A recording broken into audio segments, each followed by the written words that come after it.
I stood in the operating room at Stanford Children's Hospital, my gloved hands trembling slightly as I studied the brain scan of a 9-year-old boy. A blood clot was pressing on his motor cortex. One wrong move, or a few minute stele, and he could lose everything. Behind me, a voice I hadn't heard in 9 years cut through the sterile silence. "Madison, please save my grandson." I froze. That voice, I would have known it anywhere. I turned and there she was, Elaine Mitchell, the woman who had once shattered my life, now begging me for help. But before I could lower the scalpel, the past came rushing back like a wave I could never outrun. 9 years ago, I was just another overworked medical student, finishing my final year in pediatric neurosurgery at Stanford. I came from a modest family, nothing like the tech dynasties that filled Silicon Valley. Then I met Ryan Mitchell. Ryan was different from anyone I had ever known. He wasn't flashy, even though his family practically owned half the medical technology industry. He didn't carry himself like a rich kid. He carried himself like someone who believed in changing the world. He spent afternoons sitting through lectures on biomedical innovation, but he preferred grabbing lunch with me on the Stanford Quad instead of dining at some high-end club in San Francisco. His smile, it disarmed me in ways I couldn't explain. We started dating slowly at first, then all at once. Those late-night drives in his silver Tesla through the quiet streets of Palo Alto became our sanctuary. He'd talk about reshaping children's health care through tech, and I'd talk about saving lives with steady hands and a stubborn heart. It felt like our dreams were aligned, and I fell for him completely. When Ryan proposed in the hillside garden overlooking Los Altos Hills, I cried. He dropped to one knee, holding out a simple but elegant ring. "Madison Blake, will you marry me?" I said yes, without hesitation. For a moment, the world felt perfectly whole. I thought love could overcome anything. I was wrong. The Mitchells weren't just wealthy, they were powerful. Ryan's father was a visionary CEO, while his mother, Ella Mitchell, was a former high attorney turned head of a multi-million-dollar medical charity. They lived in a world of private jets and exclusive foundations. And me, I was the daughter of a small-town accountant who had scraped her way through Stanford on scholarships and part-time jobs. The first time I met Elaine, the air felt heavy, almost electric. She smiled politely, but her eyes were cold and calculating, scanning me as if I were an unsolved legal case. She intended to win. Every question she asked was laced with implication. Where I came from, what my ambitions were, whether I belonged anywhere near her son. I smiled back, clinging to the belief that Ryan's love would be enough. It wasn't. Elaine didn't stop there. She hired investigators to dig into my past and handed Ryan a neat little package of photos from my college years. Shots of me out to dinner, with guys who happened to be wealthy. Photos that meant nothing but painted an ugly picture if ya wanted them to. Ryan showed up at my apartment one night, holding that stack of photos like evidence. "Madison, I just need to know, is what we have real, or are you just looking for a way out of the life you came from?" His words cut deeper than any scalpel I'd ever hold. I couldn't believe he was questioning my love, not after everything we had shared. We fought loud, bitter, heartbreaking. In the end, I took off the ring and placed it in his hand. "If you can't trust me, then what's left?" I walked out and never looked back. I didn't know that would be the last time I'd ever see Ryan alive. I remember standing in my apartment the next morning, staring at the engagement ring on the counter, the one I'd ripped off my finger hours earlier. My chest felt hollow, as if someone had scooped out my heart and left only the echo of our argument behind. I kept telling myself Ryan would come back, apologize, and realize how cruel his words had been, but my phone never rang. Instead, that night, I got a message from Elaine, a simple, cold line of text. "Perhaps it's best for everyone, if you move on." I wanted to believe Ryan had nothing to do with it, but part of me wondered if he could. For days, I tried to throw myself into studying for my final clinical rotations, but no amount of textbooks could silence the image of Ryan's face, the way his eyes hardened when he asked if our love was real.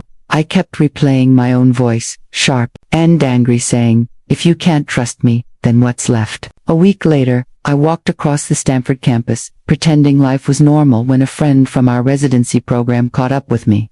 "Hey, did you hear about Ryan? He's been pulling crazy hours at his dad's company. Something about proving himself to the board."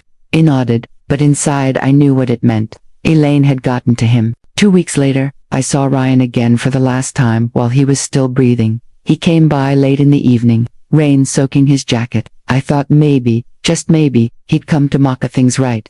Instead, he stood there, eyes red, exhausted. Madison, maybe my mom's right. Maybe we come from two different worlds. I stared at him, barely able to breathe. Are you saying you don't love me? He shook his head. I'm saying love might not be enough.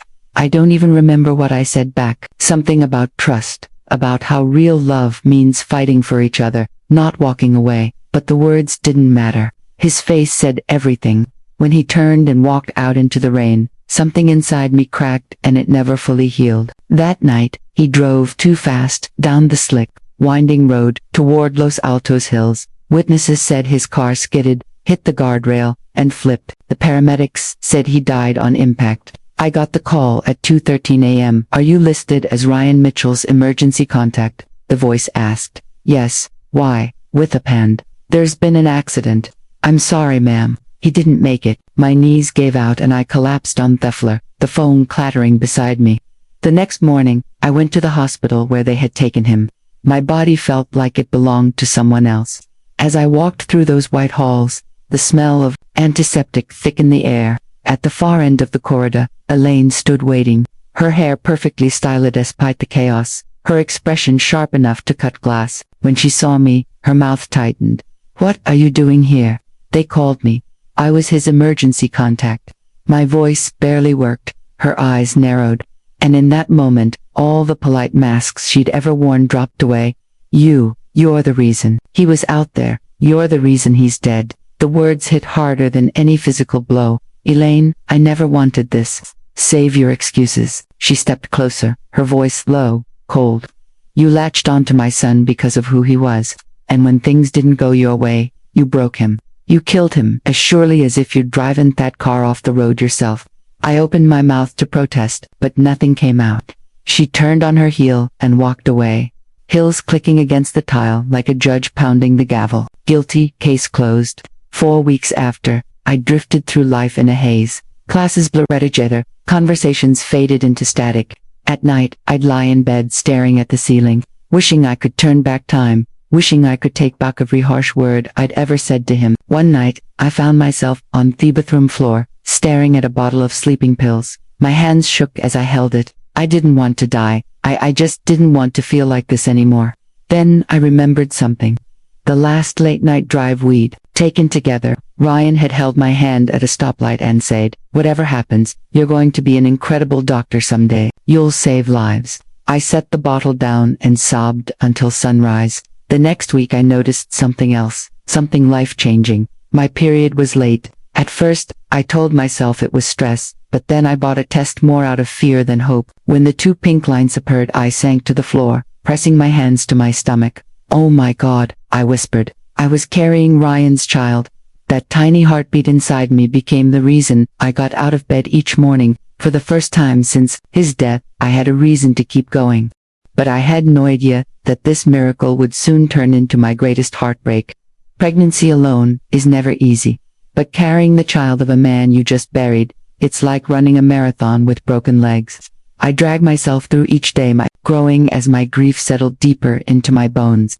Ryan's parents never reached out, not even once. Elaine made it clear at the funeral. Her cold eyes said everything. I wasn't welcome, so I focused on surviving. I worked long hours at a local clinic to pay the bills and push through my rotations at Stanford. Every night I'd sit on the edge of my bed, one hand on my stomach, whispering, we're going to be okay, little one, I promise. When the first kick came, I cried. For the first time in months, the tears weren't from grief, but something closer to hope. This baby was a piece of Ryan, the only piece I had left. The day of delivery came early on a rainy spring morning. My water broke in the middle of charting patient notes, and within an hour I was being wheeled into the labor room at Stanford Children's Hospital. The pain was blinding, the contractions so strong, I thought I might pass out. Nurses hurried around me, adjusting for lines and monitors. Through the chaos, I clung to one thought. I'll finally hold him. I'll finally see Ryan's eyes again. Push, Madison. You're almost there, the nurse said. I bore down with everything I had, screaming as the baby's first cries echoed through the room. Cries that stopped too soon. What's wrong? Why isn't he crying? I gasped, chest heaving. The nurse's expression tightened. A doctor, Aparib beside her, voice calm but tense. There's an issue with breathing. We need to move quickly. I watched in shock as my baby was rushed across the room to an incubator. The faintest cry reached my ears, then silence. Minutes felt like hours. Finally, the doctor came over, removing his gloves slowly, almost hesitantly. I'm so sorry. The cord was wrapped around his neck. We did everything we could. Everything inside me broke at once. No, that's not possible. I heard him, he cried. The nurse tried to comfort me, but I thrashed, reaching for the incubator. Let me hold him. Please, let me hold my baby. Instead of my son, I felt a sharp prick in my arm, and a wave of sedation pulled me under. When I woke hours later, the room was silent, too silent. A bundle rested on a chair near the window. A tiny blanket folded neatly around. A small, lifeless, wait. I lifted the blanket, staring at the pale little face inside. But something in me screamed, this isn't him. This isn't my baby, I whispered. The nurse exchanged glances with another staff member. Madison, you've been through a lot. It's shock. This is your son. But I knew, deep in my bones, this wasn't the child I had felt kick beneath my ribs. The baby whose heartbeat I had listened to at every appointment. This face was different. Grief swallowed my protest. I couldn't fight anymore. I kissed the cold forehead and whispered, I'm sorry. I'm so sorry, baby boy. The funeral was just me and a few classmates who cared. Enough to come. Elaine never appeared, though later I learned she had sent flowers on behalf of the Mitchell family. I tore the card up before I even finished reading it.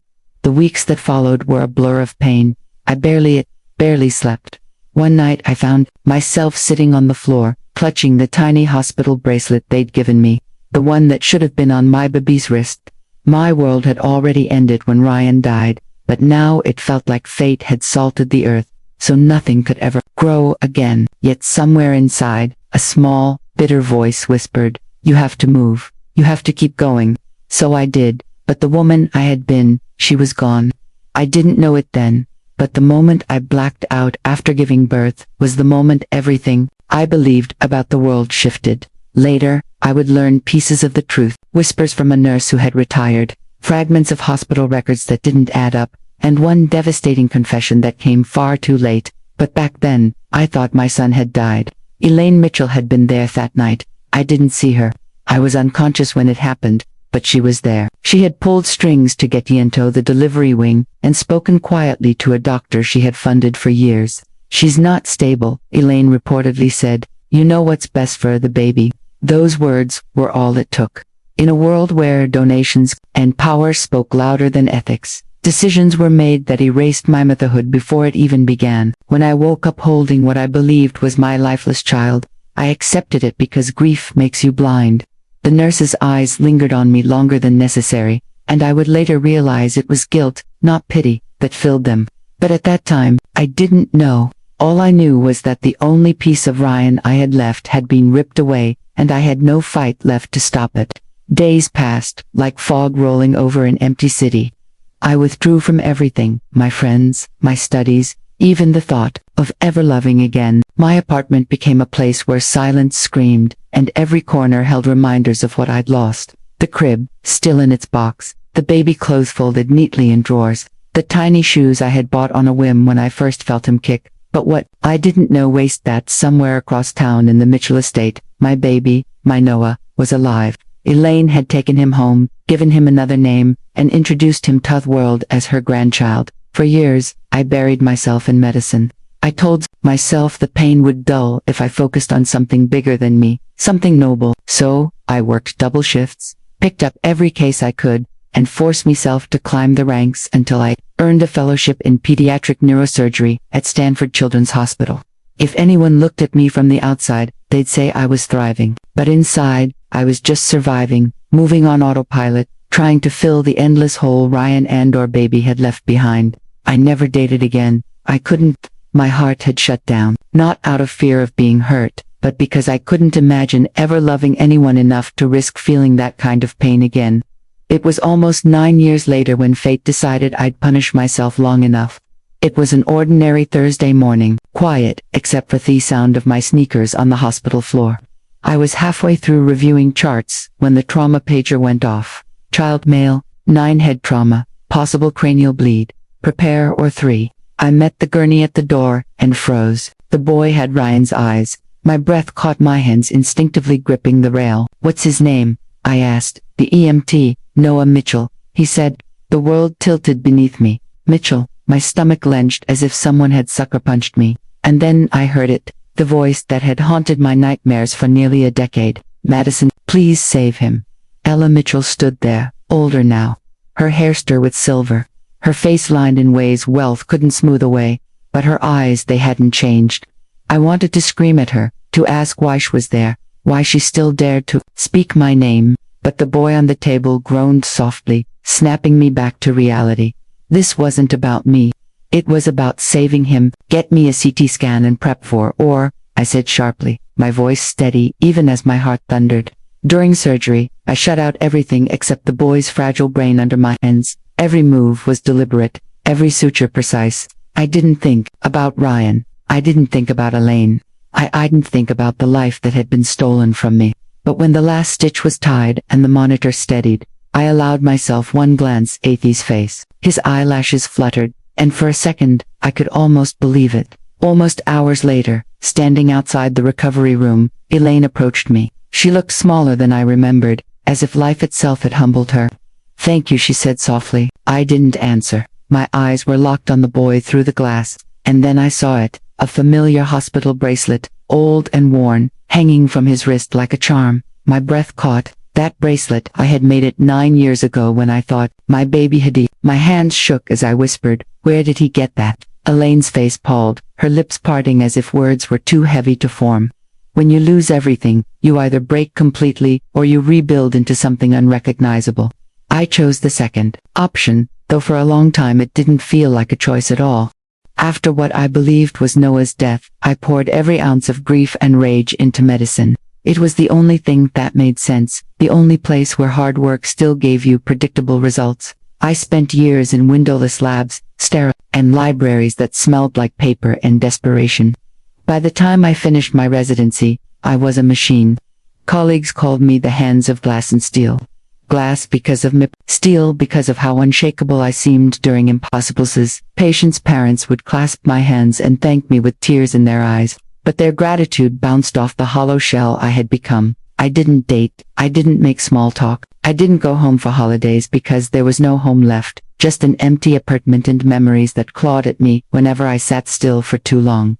But I climbed. Oh, I climbed. By 32, I had become one of the youngest attending pediatric neurosurgeons at Stanford Children's Hospital. People whispered about me in the halls, calling me brilliant, resilient, unstoppable. What they didn't know was that I hadn't felt truly alive in 9 years, and then came Noah Mitchell, the boy who turned all my carefully built walls to dust. When I had first seen him lying unconscious on that gurney, something deep inside me had shifted.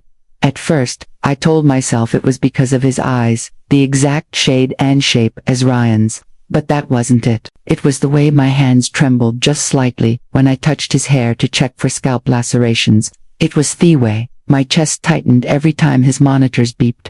And when I noticed that old worn hospital bracelet on his wrist, my entire world tilted. I hadn't thought about that bracelet in years, but now it was all I could think about. I had made it myself on the last day of my prenatal crafting class, a tiny blue cord with a single silver bead etched with an N for Noah, my Noah. After the surgery, I tried to ignore the questions clawing at my brain.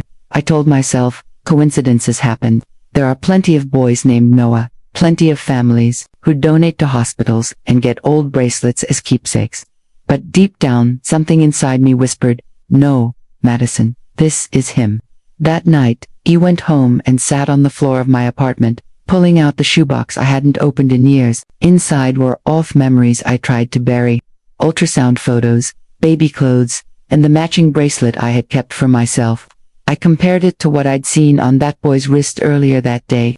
It wasn't just similar, it was identical. Down to the tiny imperfection in the silver bead, the one I'd accidentally scratched when trying to engrave it by hand. A chill ran through me. I couldn't sleep. I couldn't eat. The next morning, I found myself in the hospital cafeteria staring at a cup of coffee gone cold. my mind replaying every memory from the day I gave birth. The sedation, the unfamiliar nurse, Elaine showing up at the funeral, but never looking me in the eye. Pieces started snapping together like a puzzle I hadn't realized I was solving. Elaine had been there. Elaine had influence. Elaine had hated me enough to say I didn't belong in her family. What if my son had never died?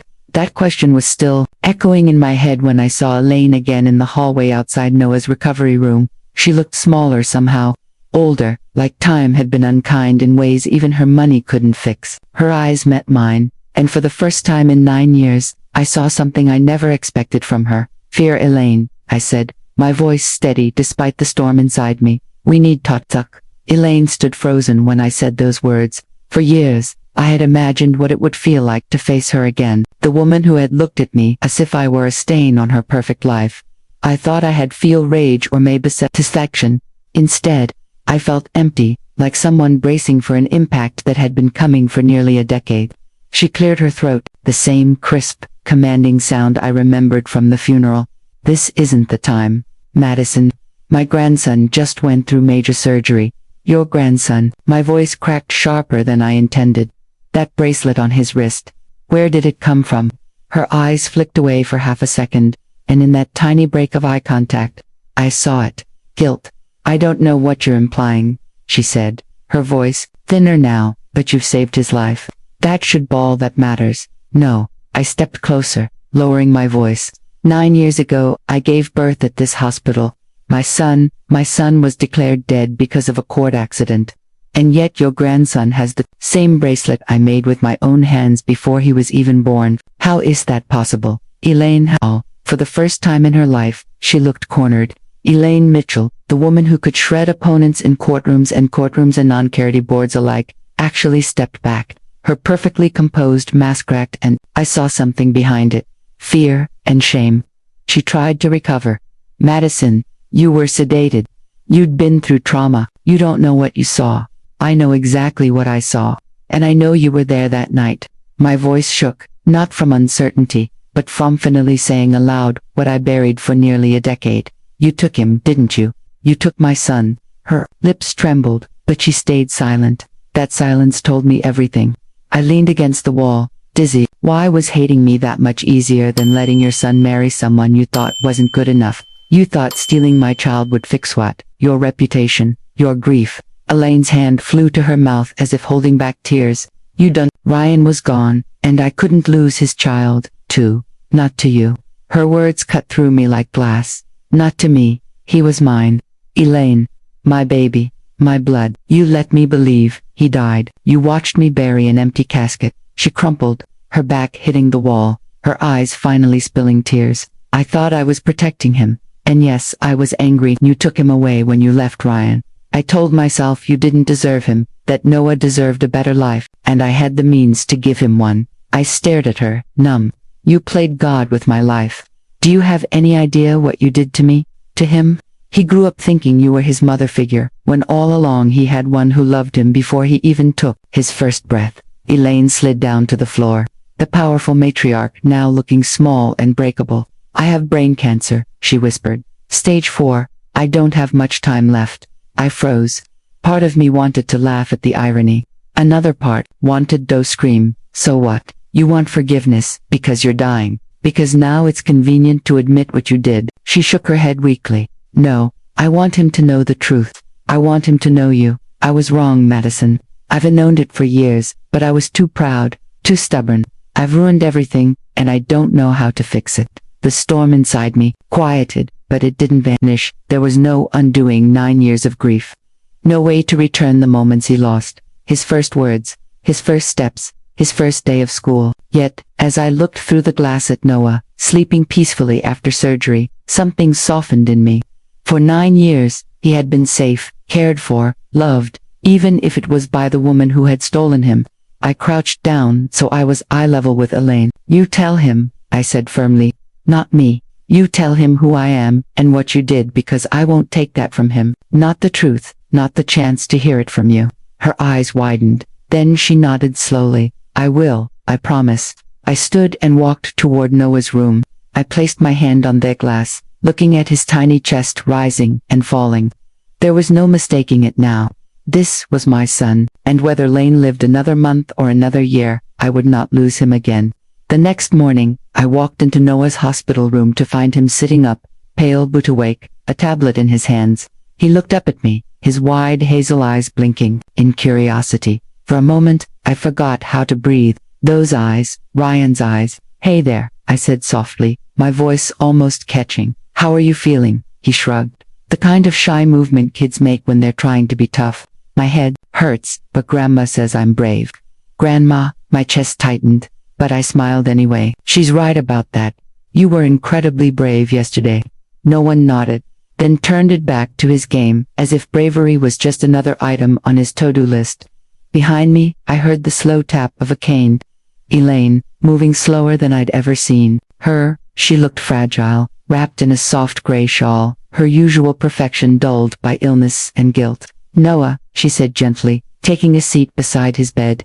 "There's something we need to talk about. Something important." He looked up again, eyebrows furrowing. "Is it bad news?" "No, sweetheart. It's about family." She glanced at me, her eyes brimming with tears, then back at him. "Do you remember how I told you your mom passed away when you were born?" He nodded cautiously. "That wasn't true," she whispered. Noah stared at her, confusion flickering across his face. "What do you mean?"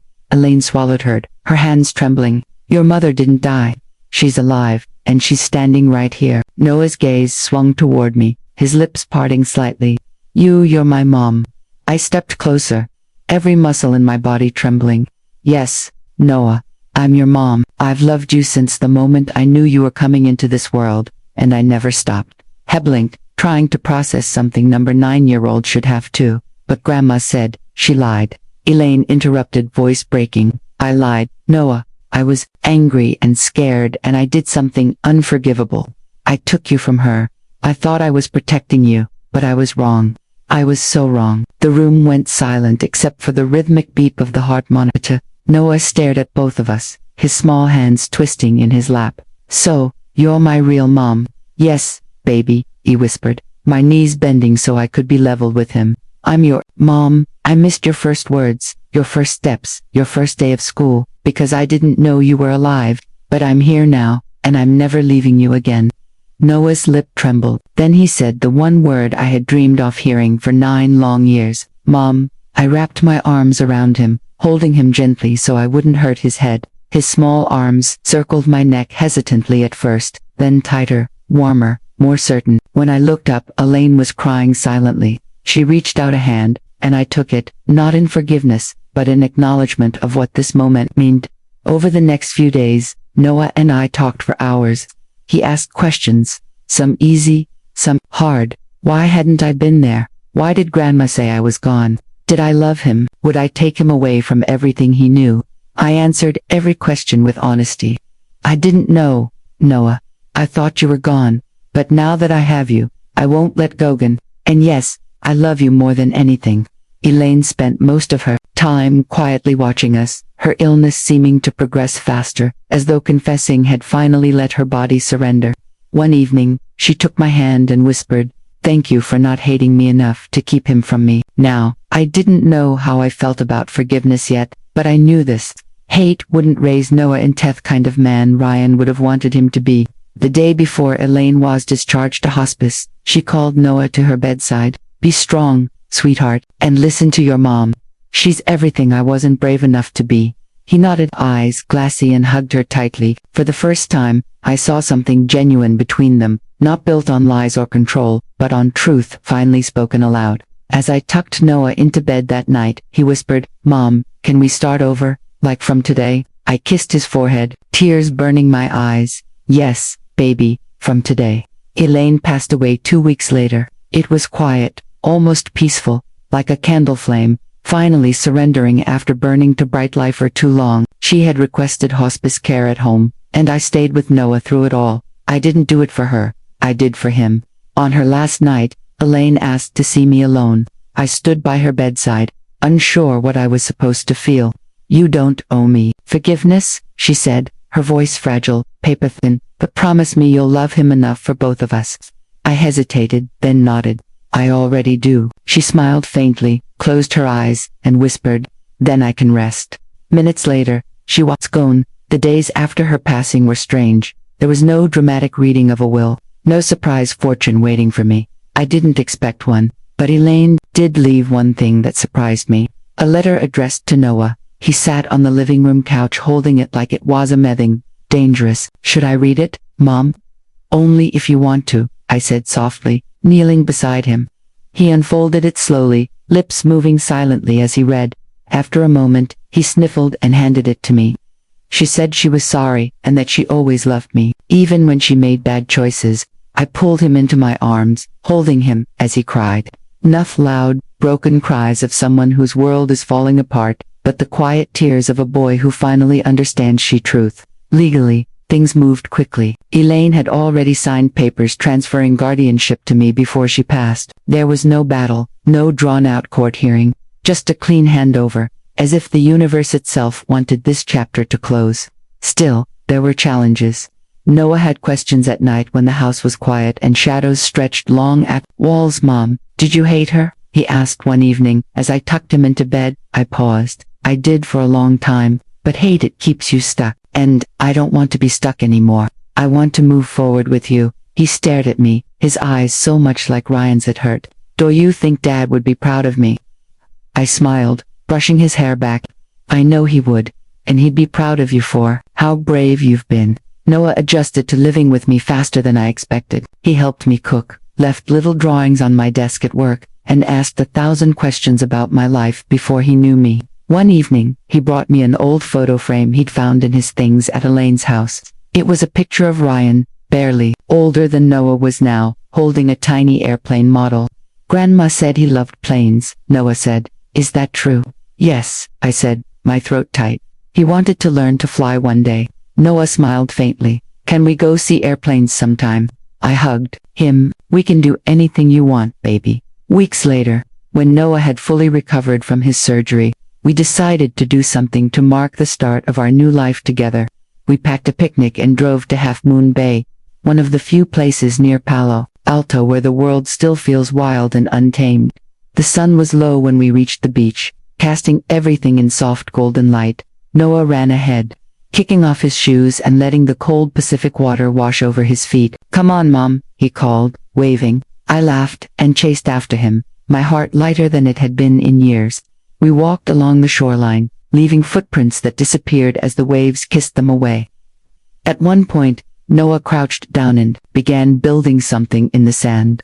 When I asked what it was, he said, "It's a runway for Dad so he can land when he visits." I knelt beside him, tears stinging my eyes, and together we built that tiny runway, two people piecing together something bigger than either of us could explain. When it was done, Noah placed the little airplane model, Ryan's old one he had brought from home, at the edge. He's home now, he whispered. I wrapped my arms around him, holding him close. Yes, baby Hayes. As the sun dipped into the ocean, painting the sky in streaks of orange and pink, Noah looked up at me. Mom, do you think we can start over? Just us, like it's a brand new life. I smiled, pulling him into a hug. We already have. Today is day one. He grinned, that wide, gap-toed smile only kids can make look so perfect, and whispered, I love you, Mom. My throat tightened as I whispered back, I love you too, Noah, always. We stood there, arms wrapped around each other, the ocean roaring behind us, and the wind carrying away everything old and broken. For the first time in 9 years, I felt hope. No longer Madison Blake, the grieving mother who lost everything, but Madison Blake, the woman who had fought her way back to life, love, and family. And as I held my son close, I knew this was only the beginning.